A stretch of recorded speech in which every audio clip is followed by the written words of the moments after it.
Abra sua Bíblia em 1 Pedro, capítulo 2. 1 Pedro, capítulo 2, nós vamos ler os versículos 9 e 10.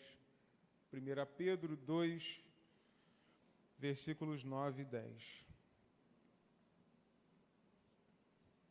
Primeira carta universal de Pedro, né? Que a gente chama do compêndio de cartas universais, porque elas não foram dedicadas especificamente a uma igreja, como foi o caso da carta aos Tessalonicenses, Filipenses, Coríntios, Romanos, assim como a carta de João, a carta de Judas, são cartas universais, né?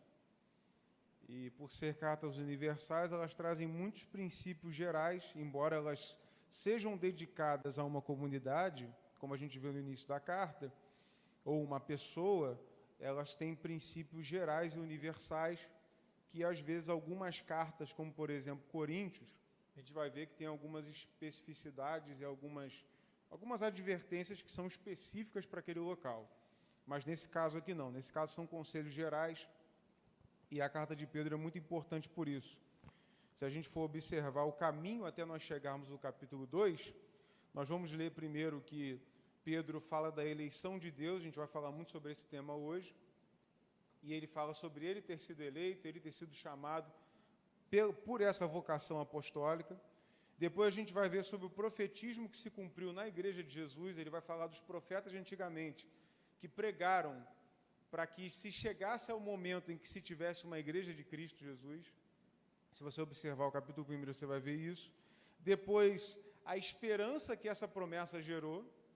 Nós temos uma esperança infindável, uma esperança eterna, porque ela foi gerada desde a antiga aliança para os nossos corações, né? Então, toda palavra que diz que nós não devemos aproveitar nada, cai com a palavra de Pedro, assim como com muitas outras, porque as promessas do Antigo Testamento, elas se cumpriram, elas desembocaram na igreja do Senhor do Novo Testamento, que somos nós. Amém? E terceiro, a santidade, então, que ela precisa acompanhar esses eleitos, né? Já que eu tenho uma esperança, já que eu tenho uma promessa, eu preciso dedicar a minha vida de modo que eu honre o sacrifício de Jesus e eu prossiga de acordo com aquele que me chamou. E aí a gente chega até o capítulo 2, no versículo 9, que é o que nós vamos ler agora. Todo mundo abriu? Está todo mundo aí? Ah, tem ali atrás, eu esqueço.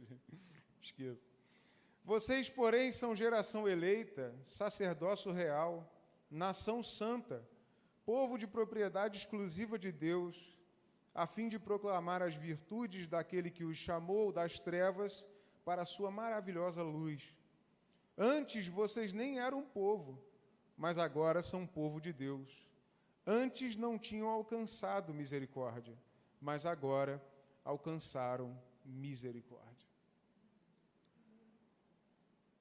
Eu queria dizer para os irmãos que, às vezes, a gente se encontra um pouquinho, não sei se você é como eu, mas às vezes a gente se encontra um pouco desanimado, né? Um pouco frio, um pouco seco. Talvez você tenha se sentido assim em algum momento da sua caminhada com Deus, ou talvez você esteja se sentindo assim nesse momento.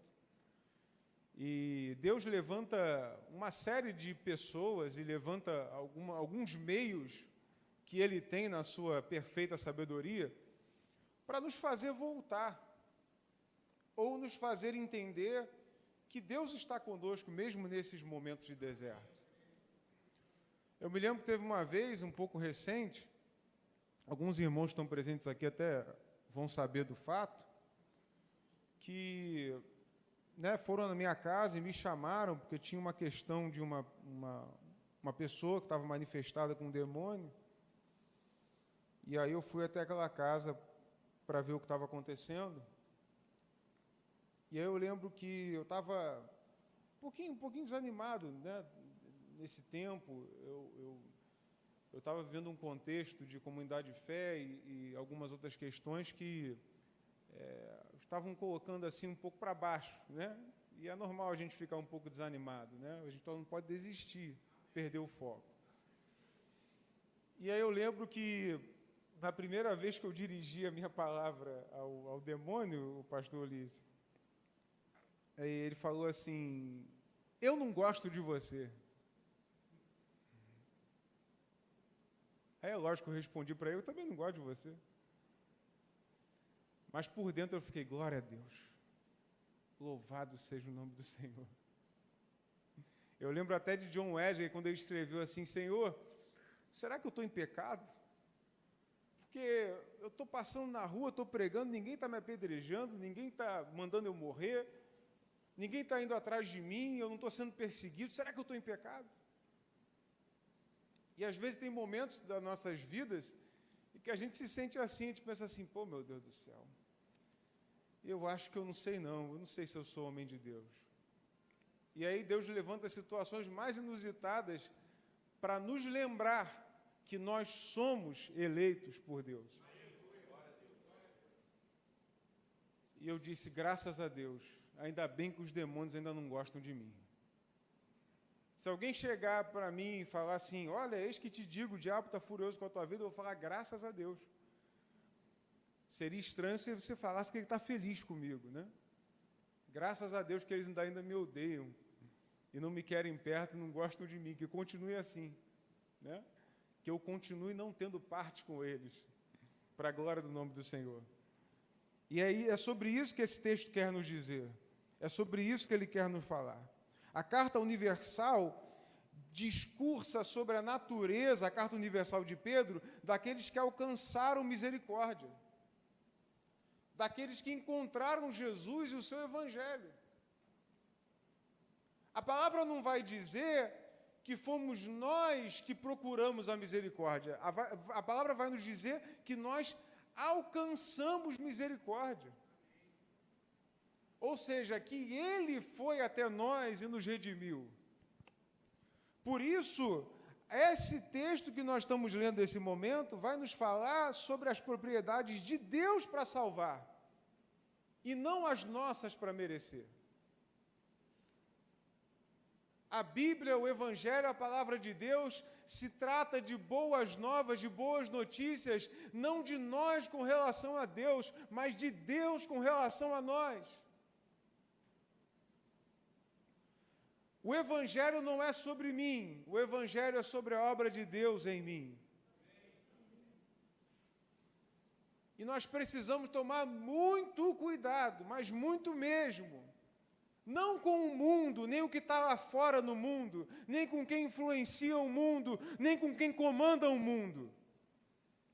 Mas nós vamos ver em muitas cartas apostólicas, em muitos textos da palavra, que a preocupação não está com a perseguição de fora. A preocupação está com aqueles que andam em nosso meio, mas não são nossos. Com aqueles que estão nos púlpitos, mas não representam aquele que eles dizem representar. Porque estão pregando uma mensagem que tem a ver com as coisas do mundo para o mundo, das coisas da terra para a terra, das conquistas da terra, das promessas da terra e nada do céu. E, amados, não se enganem. Toda a autoconfiança que você pode ter na sua vida não vai te salvar do juízo. Você pode confiar em si mesmo o quanto que você quiser. Você pode confiar muito nas suas habilidades, muito na sua santidade, muito nos seus dízimos, muito nas suas ofertas, muito nas suas orações, no seu jejum. Você pode confiar muito nas coisas que você tem, ou no teu trabalho, na tua carreira. Nada disso tem valor diante de um fato. Você e eu estávamos destinados à perdição, e Jesus se moveu para nos salvar. Não existe mensagem melhor do que essa. Não existe palavra melhor do que essa. Que você recebeu um profetismo aí, num desses lugares aí, ou recebeu um trecho de mensagem no Instagram que só está ali para fazer você curtir e gerar engajamento naquilo, que aquilo vai mudar a sua vida. O que muda a sua vida é permanecer naquilo que você já aprendeu e naquilo que você já recebeu. Há muitos que dizem no meio do povo de Deus, Não, nós temos que tomar cuidado, temos que repaginar a igreja para a igreja continuar sendo atrativa para as pessoas. Errado. A igreja ela não serve para ser atrativo para desviado. A igreja serve para redimir pecadores, para ensinar pecadores, para construir comunhão em torno de pecadores que louvam sim um Deus santo, que apontam sim para algo maior, mas que muito mais do que procurar receber coisas novas e coisas grandes, é procurar tomar cuidado para que você não perca aquilo que você já tem. E deixa eu te dizer, nenhuma conquista pessoal sua é maior do que aquilo que você e eu já recebemos. Jesus Cristo já morreu por nós. Pagou a dívida impagável pelos nossos pecados, redimiu a nossa raça e abriu um caminho de volta para que nós pudéssemos andar em direção à salvação, em direção à eternidade. Não se engane, sem Ele é impossível trilhar esse caminho. Sem Ele é impossível cumprir essa meta. E eu vejo uma igreja hoje que ela está muito preocupada em conquistar coisas novas, mas está muito despreocupada em preservar aquilo que ela já tem. E essa é uma das advertências que o anjo dá, que Deus dá, que Jesus Cristo dá ao anjo das igrejas da Ásia. Ele vai dizer, preserva aquilo que você já tem. Às vezes, irmãos, nós estamos tão preocupados com as coisas do amanhã, com as contas do amanhã, com os problemas do amanhã, até com o culto de amanhã, ou com o Brasil de amanhã, e nós não estamos preocupados com as nossas lamparinas acesas hoje. Nós estamos folheando as redes sociais, procurando palavras para tentar afagar o ego, quando nós, na verdade, temos que estar preocupados em estar com o nosso rosto no pó e crendo naquele que é o nosso Redentor. Existem dias da minha vida que eu me sinto completamente quebrado, completamente despedaçado.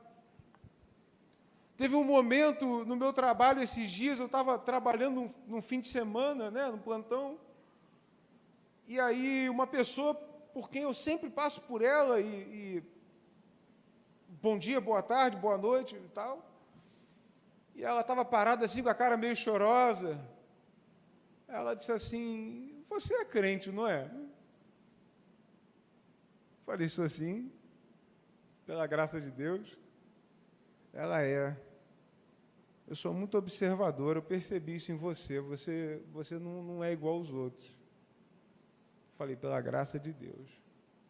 Ela falou, eu servi a Deus até os meus 16, 17 anos, depois eu me desviei. Falei, o que aconteceu? Nada, o que foi? Se decepcionou? Alguém te feriu? Não. Eu simplesmente saí. Eu falei, mas você pode também simplesmente voltar. Mas é minha vida e o meu... Volta para o lugar de onde você nunca deveria ter saído. Às vezes você pode estar dentro da casa do Senhor, servindo ao Senhor, ouvindo música de crente, lendo livros de crente, fazendo tudo de crente. Mas você pode ter saído do local aonde você deveria estar desde o primeiro dia. As pessoas, quando veem alguém muito firmado em Jesus, dizem assim, aquele dali está no primeiro amor. Eu nunca entendi isso. Eu falei, irmãos, mas todos nós temos que estar no primeiro amor. Porque não existe segundo amor. Nós temos todos que permanecer no primeiro amor. Mas o primeiro amor não é uma demasiada empolgação ou ânimo, ou querer pegar todas as coisas da igreja e fazer ao mesmo tempo. O primeiro amor é você se preservar e se manter no único alicerce que existe para a igreja, que é a revelação de Jesus Cristo em nós. Esse é o único alicerce, não existe outro. O povo de Israel, no Antigo Testamento, ele tinha 3 alicerces. Ele tinha o templo, ajuda aí, pastor Ulisses, ele tinha a terra, faculdade, hein? O templo, a terra e qual era o terceiro? E o rei, o líder. O rei e o líder. Quando eles foram cativos da Babilônia, eles perderam a terra, o templo e o rei. Todas as bases que eles achavam que eles tinham foram tiradas deles. E quem tirou? Os babilônicos? Não. Quem tirou foi Deus. Para fazê-los lembrar que coisa material nenhuma e orgânica é base para a fé daquele que crê em Deus. Porque a fé, Hebreus vai dizer, a certeza de coisas que se esperam, convicção de fatos que não se veem, porque as coisas que se veem são temporais, mas as que não se veem são eternas. Louve a Deus quando Ele tirar algumas bases, porque é só para te fazer provar que você não precisa delas, você só precisa de Cristo Jesus. Oh, irmãos, quantos crentes eu vi desse Brasilzão tão preocupados, tão aflitos por causa das coisas da terra, tão aflitos por causa das preocupações da terra, tão preocupados com o que vai ser da terra. Amados, a Bíblia já disse que a terra só tem um rumo. Se João estivesse hoje vivo entre nós, ou Jesus, e falasse assim, o mundo está morto no maligno, eu tenho certeza que muita gente de muitos lugares ia dizer assim, que palavra de derrota é essa, João? Ô Jesus, que palavra de derrota é essa? Não fala que o mundo está morto no maligno, não. Fala que a gente vai mudar o mundo. Você não vai mudar o mundo. Você não veio ser uma influência. Você veio ser um canal de transformação. Você não tem que ter medo de influencer, que está influenciando criança, que está influenciando adulto, que está influenciando velho, que está influenciando jovem.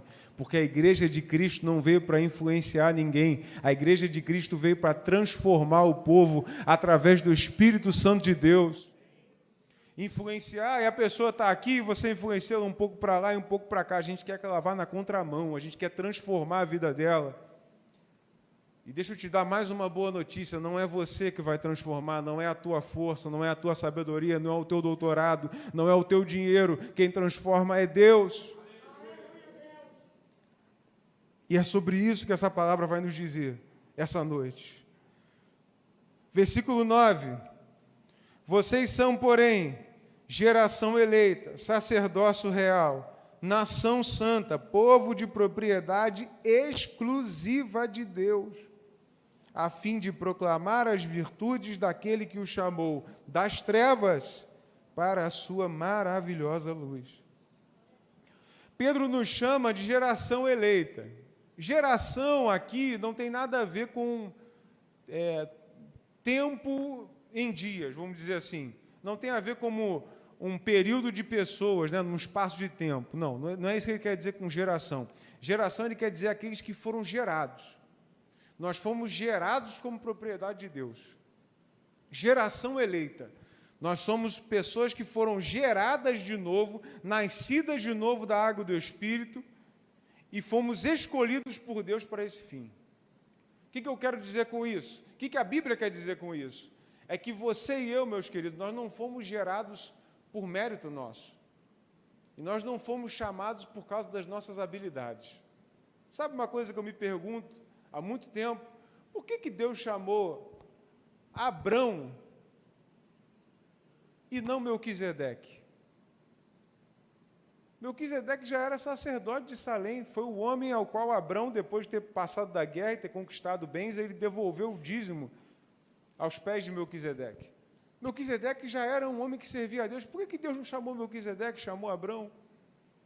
Porque ele quer provar a sua soberania, a sua glória, a sua graça, a sua misericórdia, o seu amor, através de homens imperfeitos e que pensam que não são.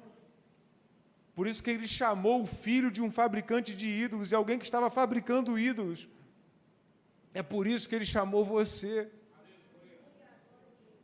Não é pelas tuas habilidades, não é pela tua eloquência, não é pela tua capacidade de se comunicar, ou não. Deus chamou Moisés, quantas desculpas Moisés não deu? Eu não sei falar, Senhor. Não, mas, e para cada não mais de Moisés, Deus dava uma resposta a ele. Deus não te chama pelas tuas habilidades, Deus te chama porque Ele te ama. E eu não tenho medo de que a igreja seja vista como uma igreja imperfeita. Eu tenho medo de que uma igreja seja vista como adorando um Deus que não representa ela.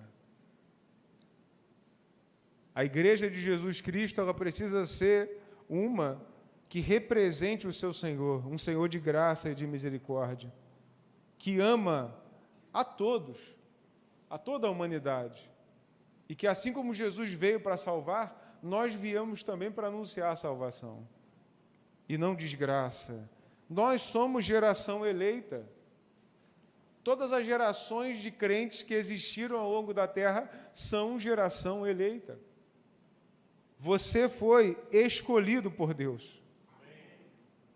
Isso não é uma frase de efeito. Isso não é algo que é feito para te animar. Quem me conhece sabe que eu não tenho esse dom, né, de animar ninguém. Você é escolhido por Deus, porque a Bíblia diz que você é. Mesmo com as tuas imperfeições, mesmo com os teus problemas, mesmo com as situações para vencer na sua casa, você foi escolhido por Deus. E você tem um propósito diante de Deus. Segundo, geração eleita, e depois ele diz, sacerdócio real, nação santa. Sacerdócio real, por quê? Porque a palavra vai nos dizer que todos nós, a partir desse momento, somos chamados por Ele de reis e sacerdotes. Ou a gente podia acrescentar, né, ele está falando de raça humana, mas para a gente não ter problema no dia de hoje, rainhas e sacerdotisas. Por quê? Porque o véu do templo se rasgou. E quando o véu do templo se rasgou, a separação que havia, que somente o sumo sacerdote podia entrar no Santíssimo Lugar para oferecer sacrifício pelos pecados do povo, agora todos nós podemos entrar lá. Não, o pastor não é alguém especial que chega onde você não pode chegar, não. Não. Você também pode chegar. Você também pode ter revelação de Deus. Você também pode ter revelação de Deus lá na tua casa de vida. Você pode ter revelação de Deus no teu trabalho. Não é só pastor que é gente diferenciada, não. Você também pode ser uma diferença onde você está. Você não precisa de teologia para isso. Você não precisa de seminário. É lógico que é muito bom que você aprenda, é muito bom que você tenha conhecimento. Mas você precisa muito mais do que tudo isso. Você precisa estar disponível para Deus.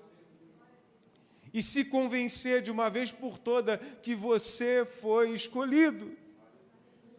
Você é sacerdócio real, você pode entrar no Santíssimo Lugar. O Cordeiro de Deus que tira o pecado do mundo já operou na minha e na sua vida.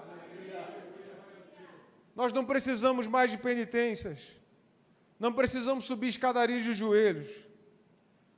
Não precisamos mais pagar promessas. Ele já pagou todo o preço por nós. Poxa, pastor, está atacando quem paga a promessa? Não, eu só estou dizendo que você não precisa mais fazer isso. Fazer isso é desconhecer a obra de Cristo na sua vida. Obrigado. Fazer isso é desconhecer a obra de Cristo na sua vida. Quem conhece a obra de Cristo sabe que nenhuma penitência mais é necessária, nenhum sacrifício de animal. Sangue não é preciso mais que seja derramado. Ele já fez isso por nós. Terceiro, nós somos nação santa. Essa nação é uma nação dentro de todas as nações. Nação santa aqui não é que ele esteja tentando estabelecer um conceito de um país que é separado para Deus. Deixa eu te tirar um pouquinho dessa falsa esperança. Não existe mais país separado para Deus. Esqueçam isso. Nação santa é o conjunto de pessoas em todas as tribos, raças, línguas e nações que servem ao Senhor. Biblicamente, o conceito não é esse. Não é que existe um país que é de Jesus, não existe isso. O que existe são pessoas que são de Jesus. E pessoas que são de Jesus influenciam muito mais e transformam muito mais do que um Estado que é em nome de Jesus. Porque pessoas é por voluntariedade, Estado é por obrigação. Você paga imposto porque quer? Tem certeza que não, ainda paga chorando, mas tem que pagar. Deus manda a gente pagar. Dá a César o que é de César. Uma vez eu conheci um crente que ele falou assim, o máximo que eu puder de sonegar imposto, eu sonego.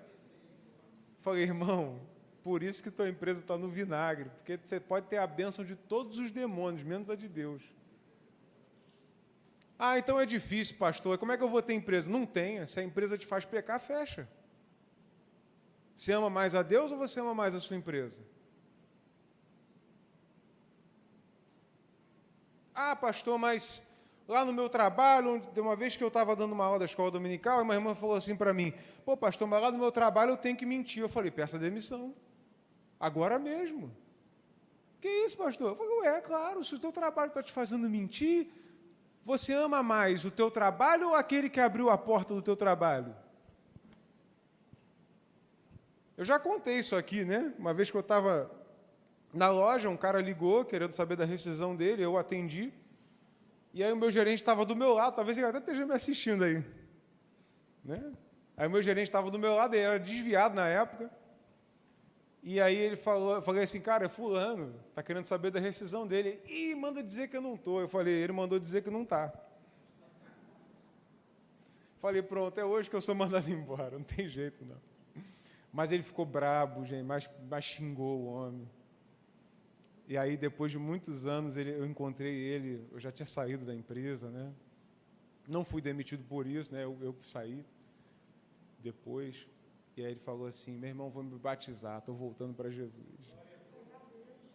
Eu falei, graças a Deus, eu podia até ter perdido o meu emprego, mas não fui pedra de tropeço para ele. Não sejamos pedra de tropeço para ninguém. Nós somos nação santa. Nós temos que dar exemplo, sim. Nós vamos ser cobrados, sim. Não reclame de ser cobrado. Você vai ser cobrado no seu trabalho, sim. As pessoas vão exigir um padrão de você. É verdade, sabe por quê? Graças a Deus as pessoas ainda exigem um padrão de crente. Nenhuma outra religião é exigido um padrão tão alto quanto o nosso. Já perceberam? Nenhuma outra fé, nenhuma outra crença exige um padrão tão alto quanto a gente. Graças a Deus por isso. Porque ainda que um ser humano esteja completamente perdido, existe uma centelha da essência de Deus dentro do coração dele, que ele ainda tem esperança de ver a luz. E essa luz, somos nós que precisamos fazer brilhar sobre a vida dessa pessoa.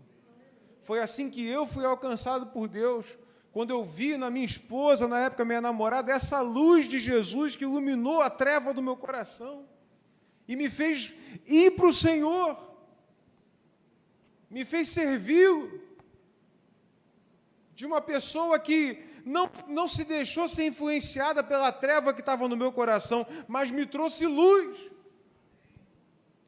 E é assim que nós temos que ser. A gente estava comentando aí agora há pouco, poxa, tem gente que a gente dá uma boa noite e a pessoa não responde.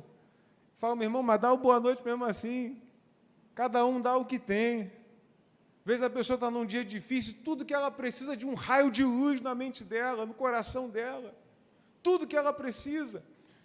Mas é evidente, irmãos, que nós, por mais que nós sejamos nação santa, povo de propriedade exclusiva de Deus, e nós estejamos aqui a fim de proclamar as virtudes daquele que nos chamou, nós somos muito mais do que pessoas que falam de coisas boas.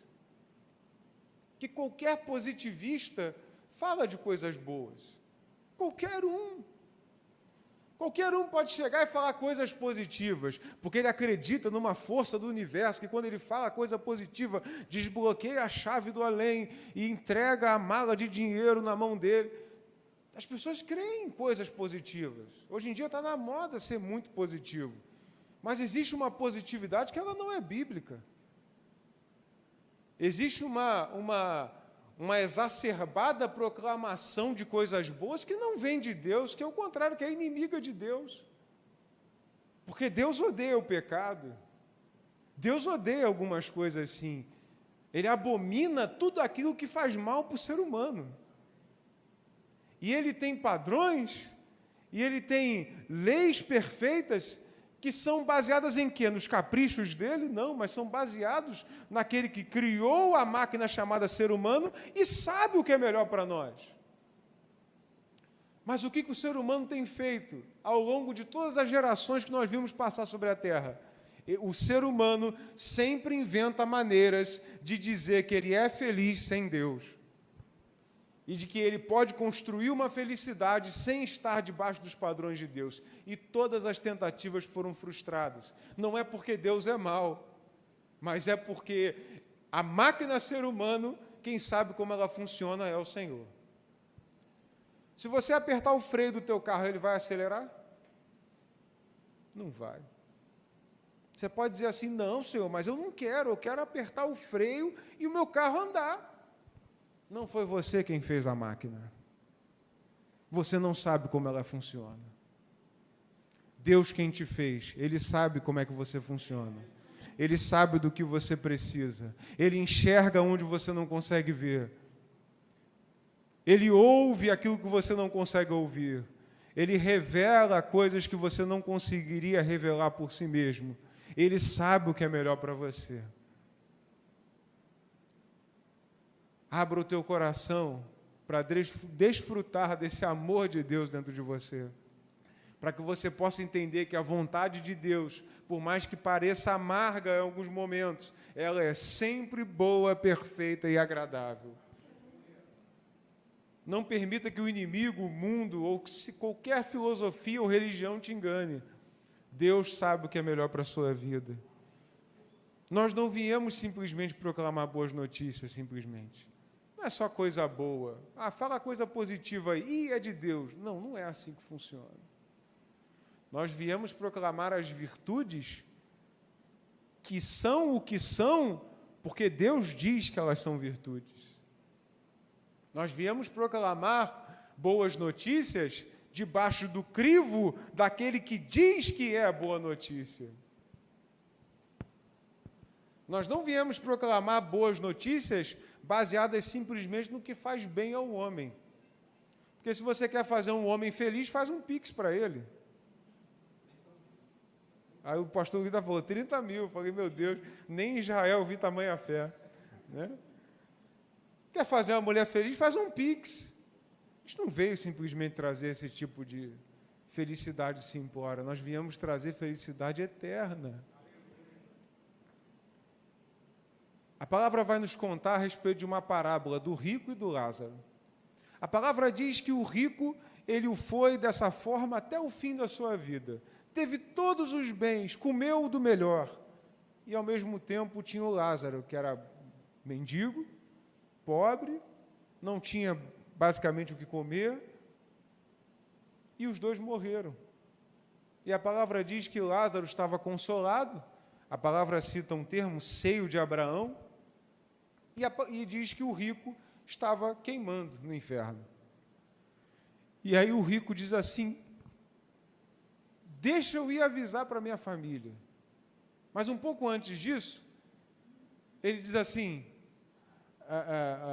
Abraão vai dizer para ele, que lógico que é na qualidade de Deus, né? Ele vai dizer assim, você na sua vida desfrutou do bom e do melhor ao mesmo tempo que Lázaro desfrutou dos males. Agora você está aqui, mas ele está consolado. Você pode desfrutar tudo de bom e do melhor da sua vida.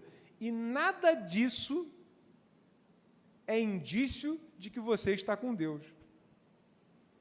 Lázaro desfrutou de tudo que era de ruim no mundo. E no final estava consolado com Deus. Viver coisas boas ou estar debaixo de uma situação confortável não é indício de que Deus está aprovando aquilo que você está fazendo ou a maneira com a qual você está vivendo. É evidente que tudo de bom que nós recebemos é Deus que nos dá, no sentido de que Ele que nos permite ter. Mas não quer dizer que tudo que nós estamos fazendo, da maneira como nós estamos vivendo, não é porque está dando certo que é o certo. Essa palavra é para você, crente, que às vezes faz as coisas certas e dá errado. Você pensa, eu acho que eu que estou errado. Não, você não está errado, você está certo.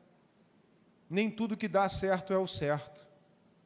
Tem gente que dá certo na vida fazendo uma série de falcatruas. Por fim, vira celebridade e ainda é aplaudido por um monte de crente bobo. Olha como é que ele chegou nos mais altos patamares da sociedade. Quando você vai descobrir o que ele tem escondido no armário para chegar até lá, ah, papai do céu. Por isso que existe um ditado que diz, nunca conheça seus heróis. Teve um dia que eu estava subindo de moto com um amigo, né? E aí ele começou a cantar uma música do Lulu Santos. Aí ele falou, pô, rapaz, aquela época era diferente, as músicas falavam de amor e tal, mas, poxa, eu me decepcionei com ele. Quando eu vi ele beijando um travesti. Aí eu falei, ué, meu irmão, mas você esperava muita coisa diferente do Lulu Santos? Eu acho que os indícios já estavam aí, né? É a mesma coisa do Ney Matogrosso com aquela música, eu sou é homem, eu sou é homem. Pô, Ney Matogrosso, para, né? E aí eu falei para ele essa frase, eu falei, por isso que o ditado diz, nunca conheça seus heróis. Mas você, só porque ele escreveu uma música boa, você achava que ele ia ser um super-homem? A gente acha que celebridade é super-homem, né? Aí quando vê um jogador de futebol, pô, fulano bateu, abusou de alguém, aí alguém fala assim, poxa, fulano, o craque da rapaziada, ué, mas porque ele é craque em futebol, ele agora deu atestado de bom cidadão? Enquanto nós estamos aí idolatrando celebridades, nós estamos nos esquecendo do Deus que nós servimos, que é perfeito, de Jesus, que é o nosso maior exemplo. Não idolatre personalidades. Tudo no mundo está feito de uma forma para que você se desvie de Deus e olhe para o homem. Se desvie de Deus e olhe para o homem. Agora, deixa eu te dar um outro conselho. Desvia dos homens e olha para Deus. E com isso que eu falei, eu não quero denotar qualquer tipo de preconceito, tá, irmãos? Estou relatando a decepção dele, desse meu amigo, porque ele achou que, por o cara fazer músicas muito boas, que ele era um sujeito que tinha os padrões de vida iguais aos dele. Isso não quer dizer nada, né? Por isso que nós não viemos simplesmente falar de coisas boas, nós viemos proclamar virtudes. E por quê? Proclamar as virtudes daquele que os chamou das trevas para a sua maravilhosa luz. Qual é a virtude que você veio proclamar? Eu conheço alguém que quando eu estava desanimado, a minha mente estava uma bagunça, eu não acreditava em Deus, eu estava de luto pela morte da minha mãe, eu culpava Deus por isso, eu não estava acertando na minha vida, eu não tinha rumo, eu não tinha nada, e chegou alguém que me revelou que Jesus morreu por todo o pecado meu e que eu tenho uma história para viver com Deus, e Ele assim pode me tirar da minha treva e me trazer para a luz. Essa é a virtude que eu vim proclamar. E esse exemplo é o meu exemplo. Você não veio proclamar qualquer positividade boba, você veio falar da maior virtude que existe nessa terra e fora dela, que Jesus Cristo veio para salvar o pecador. Que Jesus Cristo perdoou a nossa dívida. E que Jesus Cristo quer que você viva uma vida excelente nas mãos dEle. E eu cito mais uma vez John Piper, quando ele diz que o problema do homem não é que ele busque prazer. O problema do homem é que ele busca prazer nas coisas mais detestáveis, medíocres possíveis. quando Deus tem para ele prazeres que são infinitamente melhores do que álcool, do que promiscuidade sexual, do que festas, do que comida. Deus tem prazeres muito melhores. Deus não quer que você viva sem prazer. Deus não quer que você viva o tempo inteiro em luto. Não, Deus quer te dar alegria, mas verdadeira alegria. Alegria duradoura, alegria e paz que excede todo o entendimento. Que ser humano nenhum ao seu redor vai ser capaz de entender, mas que você vai ser capaz não só de assimilar, como de dar a outros. E foi isso que eu presenciei lá no meu trabalho. Aí ela perguntou, a menina no meu trabalho perguntou, você faz o que na igreja? Eu falei, eu sou pastor. Ela, Falei, de onde você era? Ela me falou do lugar de onde você era. Eu falei, volta para Jesus, querido. Primeira oportunidade que você vê, vai num culto, entra numa igreja e deixa Deus trabalhar na sua vida. Não é porque quem está na igreja é melhor do que você. É porque Deus só revelou algo para eles que vai te revelar ainda. Não é porque somos melhores. É porque nós entendemos quem é o melhor. Não tem a ver com sermos melhores, tem a ver com entendermos quem é o melhor. O melhor para mim não é Neymar, o melhor para mim não é Daniel Alves, o melhor para mim não é Elon Musk, o maior para mim é Jesus Cristo. Ele é o meu exemplo, Ele é o meu rumo, é para Ele que eu vivo, é dele que eu tiro meus exemplos, minha vida é para Ele.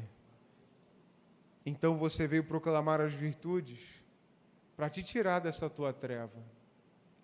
Talvez a tua treva seja como a minha já foi.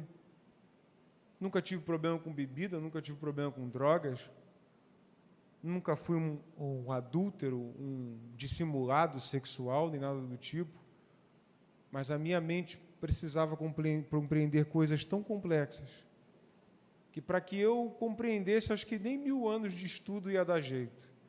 Mas Jesus fez isso de um dia para o outro. Jesus vai fazer o impossível na tua vida. Jesus não só quer, como Ele pode fazer o impossível na sua vida. Então, no versículo 10, ele vai dizer, antes, vocês nem eram povo, mas agora são povo de Deus. Antes, não tinham alcançado misericórdia, mas agora alcançaram misericórdia. O que Pedro está querendo nos dizer? Será que Pedro está querendo rebaixar aqueles que estão lendo? Está dizendo assim, antes vocês não eram nem povo. Será que a palavra de Pedro tem o intuito de humilhar os seus leitores? De modo nenhum, ele só tem o intuito de trazer algo que é a realidade. A realidade, muitas das vezes, pode ser ofensiva para aqueles que não temem a Deus. Existem pessoas que se ofendem com a realidade, com a verdade, porque a verdade ofende um pecado que está enraizado dentro delas, que é o orgulho, é a vaidade, a ausência de Deus, a autossuficiência, a autoconfiança. Quando a gente fala assim, que você não merece a salvação, pessoas que não têm isso dentro delas, têm a vaidade, que têm o orgulho, elas dizem, como assim eu não mereço? Eu faço tantas boas ações, muito melhor que muitos crentes, mas nada disso te salva da perdição. Por isso que Pedro diz, antes vocês não eram nem povo, mas agora são povo de Deus. Pedro pastoreava qual igreja?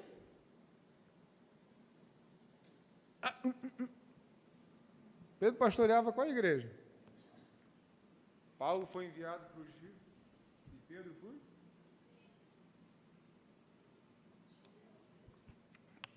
A igreja de? Jerusalém. Jerusalém, irmãos. E Paulo foi para os de fora, para os gentios. Quem lembra da briga, circuncisão ou não circuncisão? Eita, escola dominical. Né? Pedro pastoreava os de dentro. E mesmo assim ele dizia assim, Vocês não eram um povo, não. Lembra que quando os fariseus vieram interrogar Jesus, e os fariseus falam assim, mas nós somos filhos de Abraão, Jesus. Aí Jesus fala assim, filho de Abraão é essa pedra aqui também, se eu quiser. Ele não falou com essas palavras, né? Mas essa é a versão Botina Almeida atualizada. Ele falou, essa pedra ele pode virar filho se eu quiser, filho. Ter o sangue de Abraão não quer dizer nada se você não pratica as obras de Abraão. Ser circuncidado, ser judeu, seja o que for, Pedro está dizendo, isso não garante nada para vocês. O que importa não é o que vocês fizeram em relação a Deus, o que importa é o que Deus fez na vida de vocês. E é isso que Pedro está dizendo. Ele falou, vocês não eram um povo, mas agora são um povo de Deus. Vocês não tinham alcançado misericórdia. Por quê? Mais uma questão de escola dominical. Eles viviam no tempo da... Oh, glória, aleluia, Jesus. Viviam no tempo da lei. E por viver no tempo da lei, eles acreditavam que através do cumprimento da lei, eles eram justificados. Não é isso? E aí o que o autor vai dizer em Hebreus? Que Abraão não foi justificado por obras da lei, mas por... Oh, glória. Então, se eles confiavam nas obras da lei, e é esse o discurso que Paulo vai dar entre lei, letra e graça e fé, né? Que muita gente confunde com a letra mata. Aí o pessoal pensa assim, ler e estudar é coisa ruim. Não é isso, não. Ler e estudar faz muito bem à saúde. O brasileiro, inclusive, está com um problema sério de interpretação de texto. Está difícil, irmão, está difícil. Então vamos estudar sim, estudar é bênção. A Bíblia não está dizendo que estudar não é bênção. Quando ele diz a letra mata, ele está dizendo quem confia nas obras da lei para a sua justificação só tem o destino da morte, porque ninguém consegue se justificar somente cumprindo a lei. Aleluia? Se eu estiver falando heresia, pode falar, pode repreender. É isso que ele está dizendo. A letra mata, mas o Espírito vivifica. Ele está dizendo, quem confia nas obras da lei não confia na misericórdia, não é justificado por fé, porque está confiando nas suas boas ações para se justificar diante de Deus. Como ninguém consegue cumprir a lei como um todo, Jesus veio como Cordeiro de Deus, que tira o pecado do mundo e pagou o preço pelo qual nenhum de nós, por obra da lei, poderia pagar. Mas agora, a partir do momento que nós estamos vivendo em Deus, e para Deus, devemos ignorar os mandamentos dele?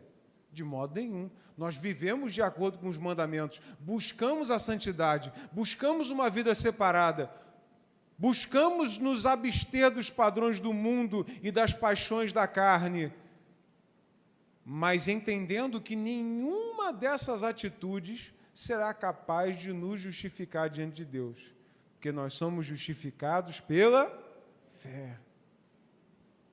Pela graça sois salvos. Isso não vem de vós, mas é dom de Deus. Não de obras, para que ninguém se glorie. Pastor, o que você está querendo dizer com tudo isso? O que eu estou querendo dizer para você é que você foi separado por Deus não para influenciar ninguém, mas para transformar quem estiver próximo a você. Deixa eu te dar uma outra boa notícia, você não vai transformar pela tua força, você não vai transformar pelo teu discurso, você não vai transformar pela tua sabedoria, você não vai transformar pela tua aparência, você vai transformar pelo poder do Espírito Santo fluindo através de você. E deixa eu te dizer uma terceira coisa, Deus só vai fazer coisas muito maiores na sua vida quando você passar a entender que a obra é mérito total do Espírito Santo de Deus. Existem muitas coisas que eu orei e não aconteceu. Eu perguntava para Deus, falava, Senhor, por que, Senhor, o Senhor não fez? Ia ser bênção para a vida dela, ia ser bênção para a vida dele. Por que não fez? Por que não operou? E Deus respondeu para mim com muita clareza: você não estava orando por causa dela, você estava orando por causa de você. E Ele não divide a glória dele com ninguém. Como é bom tomar uma surra de Deus. É muito bom, porque pai não bate para matar, pai bate para corrigir. Graças a Deus que Ele ainda nos disciplina, porque a palavra vai dizer que o Senhor disciplina aqueles que Ele ama. E se sois disciplinados, é porque sois filhos e não bastardos. É por essa razão que tem muitas pessoas aqui nesse mundo, vivendo com a consciência completamente tranquila, fazendo tudo que elas querem, e parece que tudo dá certo para elas, porque elas não são filhos. Elas não fazem ideia de quem é Deus. Elas cegaram, foi cegado o entendimento delas. Elas não sabem, mas um dia a conta vai chegar. Graças a Deus que Deus te dá essa consciência de você hoje estar aqui, essa noite, para entender esse princípio, esse propósito, ou para relembrar esse princípio e fazer um voto com Deus hoje. Não tema os influenciadores. Não tema os poderes desse mundo. Creia que Deus é capaz de transformar qualquer coração, qualquer mente, qualquer pessoa e fazer dele e dela um verdadeiro adorador em nome de Jesus. Você é eleito de Deus. A misericórdia chegou até você. Talvez você esteja aqui sem Jesus no seu coração. Você não é um convertido. Eu quero dizer, a misericórdia chegou para você. Ela está chegando no teu coração agora. É hora de você se arrepender. É hora de você mudar de rumo. É hora de você crer no Evangelho. É hora de deixar o Espírito Santo transformar a sua vida. Que Deus te abençoe. Eu queria te convidar a ficar de pé.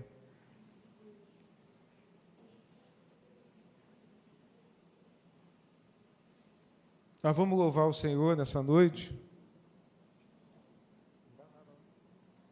Nós vamos louvar o Senhor essa noite.